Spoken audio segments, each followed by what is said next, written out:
Alors, on poursuit l'émission en parlant de génération X et Y, mais plutôt X, avec monsieur... Plutôt Y. Y? Oui. Ah, ben c'est bon, parce que moi, je connais rien du Y ni du X. Alors, monsieur Plamondon, bienvenue à l'émission. Merci C'est beaucoup. quoi? C'est encore un autre groupe qui chiale pour rien, c'est quoi? Ben, je ne le souhaite pas. Non, mais c'est On est un groupe de réflexion qui est représentatif d'une génération qui s'appelle la génération Y. Y. Mais on peut justement s'enfarger dans X, Y. Là. En gros, on est la relève québécoise. Donc, c'est pas C'est mal plus plus simple. facile, Bon, ok. voilà. Et on parle des gens de quel âge à quel âge?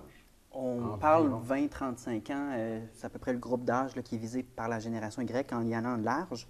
Et le but de notre groupe de réflexion, c'est de se poser la question, qu'est-ce qu'on veut comme société, quelles sont nos priorités puis nos valeurs comme génération pour avoir un plan de match. Et donc, avoir un forum de discussion qui permet de jaser de ces questions fondamentales qu'on a comme C'est société. virtuel, donc, ce projet-là, Génération d'idées. Bien, il y a Internet, mais on a Oui. aussi une revue. OK. Mais avant ça, qui a eu cette idée-là de... En 2006, j'ai rédigé un petit manifeste qui s'appelait Québec Y, puis c'était tout simple. Ça disait, j'ai fait la liste des défis qu'on avait comme société, puis il y avait entre autres l'environnement, mais il y avait aussi l'état du système d'éducation, l'endettement, des défis plus individuels que les individus ont, là, peut-être Oui. moins collectifs. J'avais fait une liste, puis je me disais, il me semble que c'est bizarre qu'on ait autant de défis comme société, puis c'est normal, mais d'avoir Qu'il y ait pas aussi peu de mobilisation de l'autre côté. Et je me suis promené avec mon petit manifeste comme ça. Il y a dû y avoir une vingtaine de personnes qui n'étaient pas intéressées, jusqu'à temps que j'ai eu la chance de rencontrer Stéphanie Raymond-Bougie et Mélanie Joly. Et à trois, on a décidé de se rencontrer chaque dimanche, jusqu'à temps qu'on trouve ce qu'on L'idée. cherchait. Et on savait ce qu'on cherchait, mais on ne savait pas exactement comment. Et c'est à travers ces rencontres-là qu'on a trouvé notre mission, qu'on a décidé de faire une revue, monter le site Internet, avoir un blog, et donc avoir un forum. Et le plus important de ce projet-là, c'est qu'il est indépendant, non partisan et à but non lucratif. Alors, c'est pas un parti politique. Justement pas.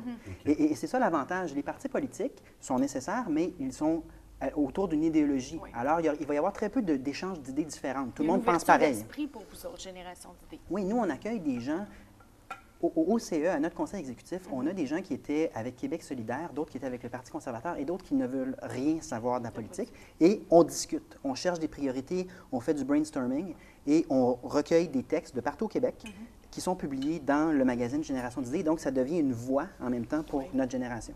Donc, toi, Ah, c'est ça, Paul, Génération d'idées. c'est pas négatif d'être identifié Y. Parce que, tu sais, souvent, les gens sont tannés, baby boomer, toi, t'es un X, toi, t'es un Y. Mais vous autres, on se définit, on est des Y, puis on prend nos Ben, en idées. fait, tu as raison de dire ça, parce que je me suis fait dire souvent depuis le début de la tournée du Québec qu'on a entrepris qu'en fait, les générations, ça n'existait pas, puis c'était une construction, c'était une invention.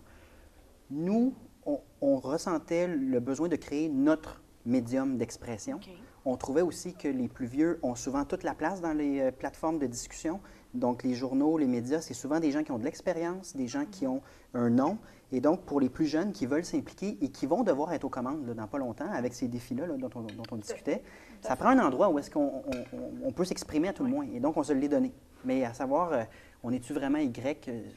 On se sert de ces théories-là parce qu'il y a des caractéristiques typiques. On entend souvent les boomers dire les plus jeunes ne travaillent pas autant que dans notre temps, Ouais. blablabla. Il y en a des On se caractéristiques relance, typiques. on se pique Bon, un mais il y en C'est a pas des vrai, différences. ça, c'est pas vrai? On Ben, se relance ça- les lettres. Moi, je pense que Les c'est X, c'est un peu les vrai, une des Je priorités. pense que oui. Oui. Moi, je pense